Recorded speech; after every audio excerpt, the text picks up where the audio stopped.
Scotland gained an undisputed junior welterweight champion, that man being Josh the Tartan Tornado Taylor. Yep. An absolute subliminal performance out in Las Vegas over just 3 weeks ago. Talking about the fight, mate, Larry Merchant once said, drama in the desert. We had it all. We had knockdowns, controversial scorecards, slight dodgy refereeing, drama after the weigh drama after the weigh-in. Just give me your whole thoughts on the fight. I thought it was an excellent performance by Josh, and listen, Ramirez performed really well. It was competitive. I thought Josh was the clear winner. You touched on the scorecards. I didn't buy into the fact that the fight was that close. I definitely didn't. But I know people, Doug Fisher included actually, that had it that close. So the bottom line, I mean, a lot of people were saying after it, myself included, when you're wrapped up in the kind of post-fight hysteria, that Josh would only have got himself a draw without the 2 knockdowns. But there were 2 knockdowns. Yes. It's like saying what would happen in a football match if there wasn't any goals. There was 2 knockdowns, they were world-class knockdowns, and he was a worthy winner. But it was brilliant. It was one of the best moments for Scottish boxing, I think, in history. Just breaking the fight down, Tom, what were Josh's keys to victory? What did he excel in more than Ramirez on the night to get his hand raised in the end? I think that Josh moved more in the fight than he had in recent fights. Obviously, we get nothing to see really in the fight against his Thai mandatory, sorry, the name, Apinan Kongsang. If I've got that right, I'll be really proud of myself. But certainly against Prograis and Baranchik, he was engaging in the pocket a lot more. Now, he's still engaged with Ramirez, but that's part of his style. He likes to mix it up. He likes to also take a toll out of his opponent. But I thought he moved more in his speed and his variety. He's got a brilliant boxing brain. He's got all the moves, and that's also backed up. I was speaking to him when I went over to see him. All that natural talent and amateur pedigree and the World Series of Boxing, everything that he did is juxtaposed alongside serious spite, and he's got that in abundance. You know, Ramirez can crack. He still turned around and said that Baranchik is the harder puncher of the two. Said that Prograis doesn't hit as hard as Ramirez did, but Ramirez doesn't have Prograis' slickness and tools.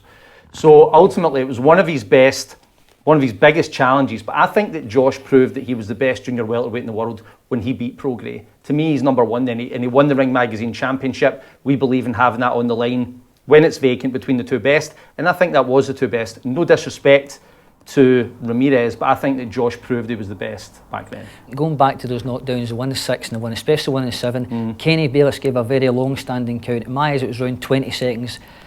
At the end of the day, Kenny Bayless should be up to Bob Bennett and the Nevada State Athletic Commission on the Monday that fight, and he should sit down and say, Kenny, what are you playing here? Yep. It was an absolute disaster, if you ask me. I agree with you. My quote on the night was that Bayless had a nightmare. Both knockdowns, I thought the amount of time that Ramirez was given was ridiculous. And yes, Josh prematurely came out his corner, but you know, wiping the gloves, turning round, telling Taylor to go back, wiping the gloves, must have been the cleanest gloves in Las Vegas, right? So, I mean, how long before you're saying it's really, really stupid? It's almost in the second knockdown on the uppercut, Ramirez was badly damaged, and it was almost like the feeling was like we stood around and waited till he was okay to recover, and that's not the way a professional fight should go. If he's not fit, you stop it.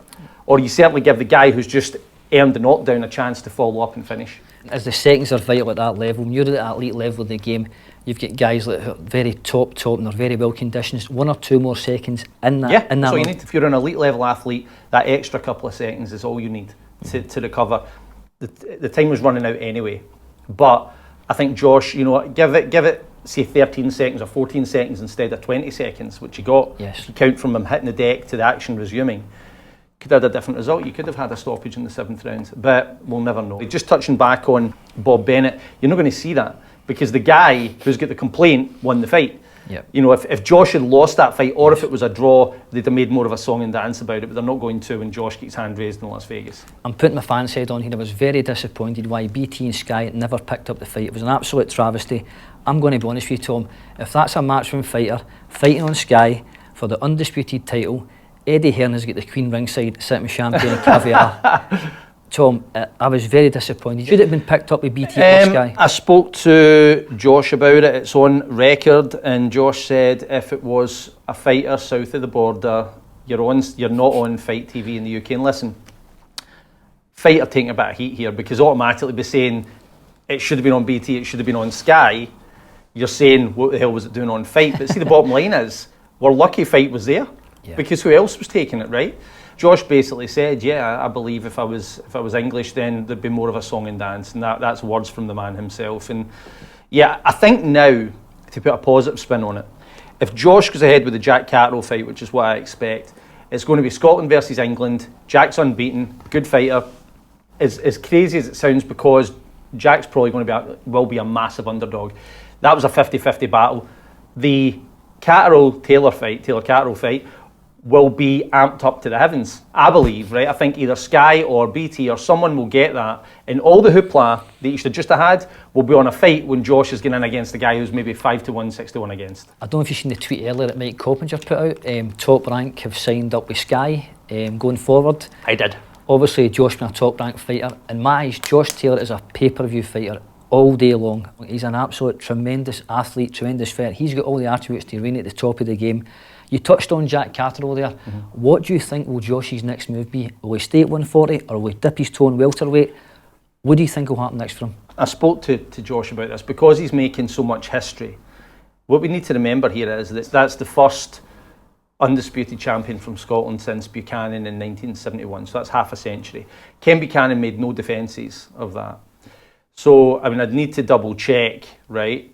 But I don't know if a Scotsman, and I'm adding in here like Benny Lynch and Jackie Patterson, right? I don't know if a Scotsman has ever made a defence of an undisputed title in Scotland, right? Or even in the UK. I'd need to check Lynch and Patterson. I know Buchanan definitely didn't, because he won it and then immediately was stripped or vacated the WBC version.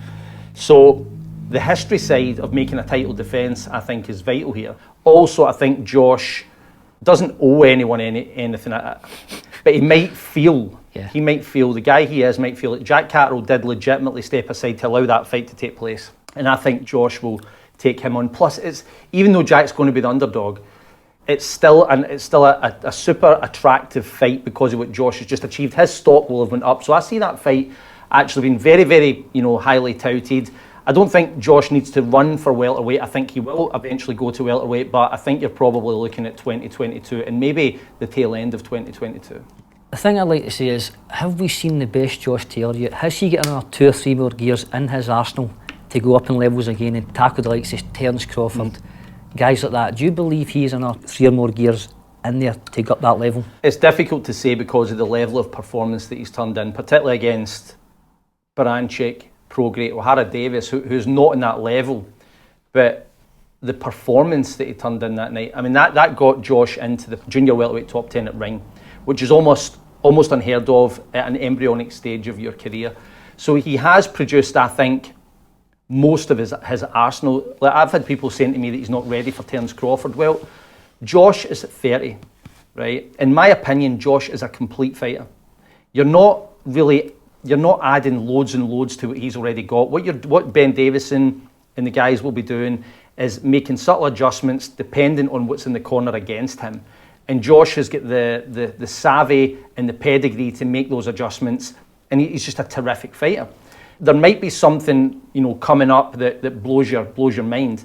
But if you're asking me, I don't think Josh can get better. I think he's brilliant right now. He's top 5 pound for pound in the world, according to Ring Magazine. How much better can you get? 5 spots better? He's brilliant, but the likes of Terence Crawford, let's face it, is a very, very, very hard fight. Not just for Josh, for anyone at welterweight or probably even a few junior middleweights. But we'll need to see. But I think Josh is a complete fighter. Floyd Mayweather lived by the persona, hard work, dedication, prayers and belief in a good team. How vital is it, Tom, to have a great team in your corner when you get to that elite level and gaining all the belts at that level? How vital is it having a good team around you? Vital. Like it doesn't, there's not much more important than that. And you need to give credit to Shane McGuigan, who was with Josh. I know that there was acrimony when that relationship ended with the McGuigans, but you need to give Shane a lot of credit. You need to give Terry McCormick, Josh's other trainer, severe credit for how Josh has been brought along since he was a kid. And now he's with Ben Davison, and I think Ben is highly touted for a reason. He gets a lot of stick because, let's face it, he just picked up a diamond there, right? I mean, Josh Taylor didn't walk into his gym knowing nothing. But Ben is a brilliant tactician, very relaxed in the corner, and he knows what he's doing. I think some of the detractors, you know, I think they're a bit out of order. I think Ben's a good addition, and listen, we've had 2 fights, a first round knockout and an undisputed title win, so he's on a roll. See, when you said Josh Taylor, he's a very loyal man as well. You just touched on Terry McCormick there, Ben Davison, Lee Wiley, all the guys down there. Yep. I don't know if you've seen the video that Andrew McCart captured on IFL TV after the fight. It was in the dressing room, and you've seen the spiritualist guys, and Terry and Josh, a kind of emotional kind of moment. That's 15 years of blood, sweat and tears. Yep. You go back to when Terry used to sneak Josh out the Commonwealth Village to train him, subbing him 20 quid here and there, things like that. That's so much loyalty. You go back all the way, such a great team round about each other.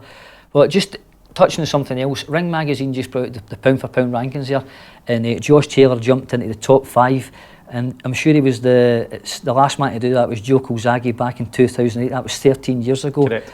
I know this might be a wee bit earlier on in the year, but are we looking at Josh Taylor a prime candidate for Fighter of the Year? Yeah, we'll just make sure and point out that Kozagi was the last Brit then, right? The last British fighter to be in the top 5.